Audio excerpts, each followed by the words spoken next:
So let's see the relationship between AR and MR when price falls with rise in output. Price falls with rise in output का मतलब क्या है कि यहाँ पर firm अपनी प्राइसिंग पॉलिसी को फॉलो करती है, लेकिन अगर फर्म ज़्यादा क्वांटिटी बेचना चाहती है आउटपुट की तो उसको प्राइस रिड्यूस करना पड़ेगा, बिकॉज तभी उसकी सेल्स इंक्रीज होंगी, which means as output increases price falls. और ये कब होता है? ये इम्परफेक्ट कंपटीशन के अंदर होता है। इम्परफेक्ट कंपटीशन के अंदर आता है मोनोपोली, मोनोपोलिस्टिक, उसके बारे में हम बाद में बात करेंगे। Now let's just focus on relationship between AR and MR when price falls with rise in output. As we know, अगर फर्म ज्यादा क्वांटिटी बेचना चाहती है आउटपुट की तो उसको पर यूनिट प्राइस जो है वो कम करना पड़ेगा, और एआर जो हमारा एवरेज रेवेन्यू होता है वो प्राइस के इक्वल होता है। उसका मतलब क्या है कि जैसे जैसे हमारी सेल्स बढ़ेंगी ये जो एवरेज रेवेन्यू है ये भी हमारा कम कम होता जाएगा। मतलब फर्म जैसे जैसे ज़्यादा आउटपुट बेचेगी एवरेज रेवेन्यू हमारा वैसे वैसे कम होता जाएगा। Now we know AR is following, which means revenue from every additional unit, that is MR, will be less than AR। अब ऐसा मत सोचो कि क्या बोल दिया, फिर बहुत डिफिकल्ट लाइन बोल दी है, समझने की कोशिश करते हैं इसको। देखो, एक्स्ट्रा यूनिट को बेच करके या फिर एडिशनल यूनिट को बेच करके जो एडिशन है रेवेन्यू में वो क्या होता है, हमारा MR होता है। वो लेस देन होगा हमारा AR, बिकॉज तभी तो AR फॉल कर रहा है ना। तो हमने एवरेज और मार्जिनल दोनों का एक जनरल रिलेशनशिप पढ़ रखा है। अगर हमारा मार्जिनल कम है एवरेज से तभी तो हमारा एवरेज फॉल करेगा ना। तो इसीलिए अगर आपको छोटी छोटी लाइनों का मतलब भी जानना है ना, उनके पीछे जानना है कि वाई, कि ऐसा है तो ऐसा क्यों है, इसके लिए आपकी जो बेसिक कंसेप्ट्स हैं, जैसे कि यहाँ पर हमें चाहिए था जो जनरल रिलेशन होता है एवरेज और मार्जिनल का, अगर उसमें क्लैरिटी है तो इस लाइन में अपने आप क्लैरिटी आ जाएगी। AR और MR दोनों ही कर्व हमारे फॉल कर रहे हैं, तो दोनों की ही स्लोप हमारी क्या होगी, डाउनवर्ड होगी, बिकॉज फर्म जैसे जैसे ज़्यादा आउटपुट सेल करेगी प्राइस कम होता रहेगा। एंड क्योंकि फर्म ज़्यादा क्वांटिटी प्राइस कम करके ही बेच सकती है तो इसीलिए हमारा AR और MR कर्व दोनों ही कर्व्स की स्लोप डाउनवर्ड होगी, दोनों ही डाउनवर्ड स्लोपिंग होगी।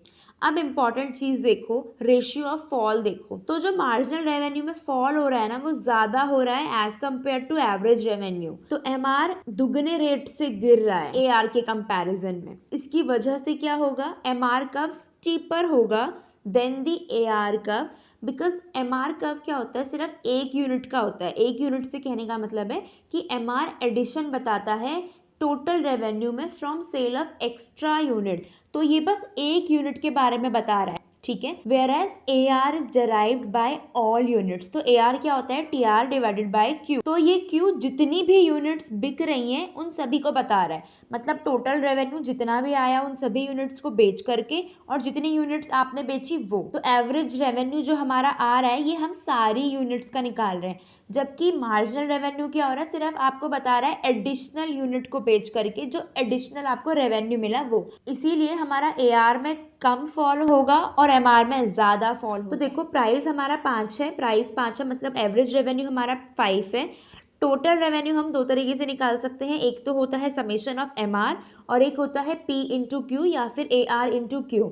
मार्जिनल रेवेन्यू आप कैसे निकाल सकते हो, TR सब N माइनस TR सब N माइनस 1। तो फर्स्ट यूनिट पर हमारा total revenue, marginal revenue, price, average revenue सब हमारे सेम ही होते हैं। अगर हमारा AR ज़्यादा है MR से तो हमारा जो AR है वो फॉल करेगा। तो हमारा एवरेज रेवेन्यू 5 है फर्स्ट यूनिट पर, और जो अब एडिशन हो रहा है, जो मार्जिनल रेवेन्यू है वो 3 है, मतलब जो अब एडिशन हो रहा है वो 3 रुपए से हो रहा है। तो एवरेज रेवेन्यू अगर मुझे पता करना है तो उसके लिए मेरे पास टोटल रेवेन्यू होना चाहिए। अगर हम ये भूल जाएं कि हमारे पास प्राइस अभी गिवन है तो हमारे पास टोटल रेवेन्यू होना चाहिए AR निकालने के लिए। तो मैं टोटल रेवेन्यू कैसे निकालूंगी, समेशन ऑफ MR, तो पहली यूनिट का 5 मार्जिनल रेवेन्यू था, दूसरी का 3 था, दोनों को मिला करके 8 आ गया।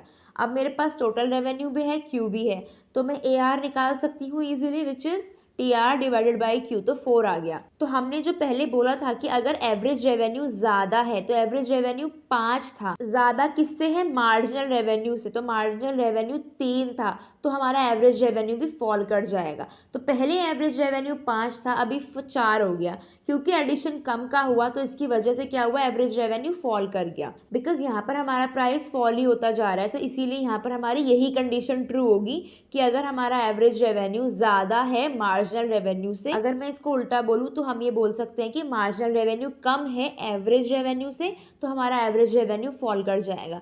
लेकिन दो कंडीशन और होती है, अगर हमारा एवरेज रेवेन्यू इक्वल है मार्जिनल रेवेन्यू के तो हमारा एवरेज रेवेन्यू कांस्टेंट होगा और मैक्सिमम होगा। तो हम एक एग्जांपल ले लेते हैं जो कि हमने पढ़ा था कि जब प्राइस कांस्टेंट होता है, तो अभी हम भूल जाओ कि आपको सेकेंड यूनिट का प्राइस गिवन है, सिर्फ देखो कि फर्स्ट यूनिट का गिवन है, सिर्फ ये चीज़ समझने के लिए। वैसे हमें पता है कि अगर हमने बोल दिया प्राइस कांस्टेंट है तो ए आर एम आर सब इक्वली होते हैं। अब हम देखेंगे कि वो यहाँ पर फिट कैसे होता है। देखो फर्स्ट यूनिट का ए आर आपका 5 है, अब जो एडिशन होगा नेक्स्ट में, मतलब कि एम आर सेकेंड यूनिट का भी आपका 5 ही है, तो टी आर क्या होगा, marginal revenue of first unit 5 plus marginal revenue of second unit which is also equal to 5, तो टोटल रेवेन्यू हमारा हो गया 10। तो हम एवरेज रेवेन्यू निकाल सकते हैं विच इज 10 डिवाइडेड बाई 2 आ गया 5। और थर्ड होता है जो कि यहाँ पर हमको अभी केस गिवन नहीं है, विच इज़ कि अगर एवरेज रेवेन्यू हमारा कम है मार्जिनल रेवेन्यू से तो हमारा एवरेज रेवेन्यू राइज हो जाएगा। तो अगर मेरा एवरेज रेवेन्यू 5 है फर्स्ट यूनिट का और जो उसमें एडिशन हो रहा है, मतलब कि जो एम आर नेक्स्ट यूनिट का है सेकेंड यूनिट का है वो 7 है, तो टोटल रेवेन्यू में कैसे निकालूंगी, सेकेंड यूनिट का एम आर फर्स्ट यूनिट का और एम आर सेकेंड यूनिट का which is equal to 12। A R निकालने के लिए क्या करूंगी, T R divided by Q which is 12 divided by 2 आ गया 6। तो आपने देखा कि अब मेरा जो एवरेज है वो बढ़ रहा है, वो 5 से 6 हो गया। तो ये एक जनरल रिलेशनशिप होता है।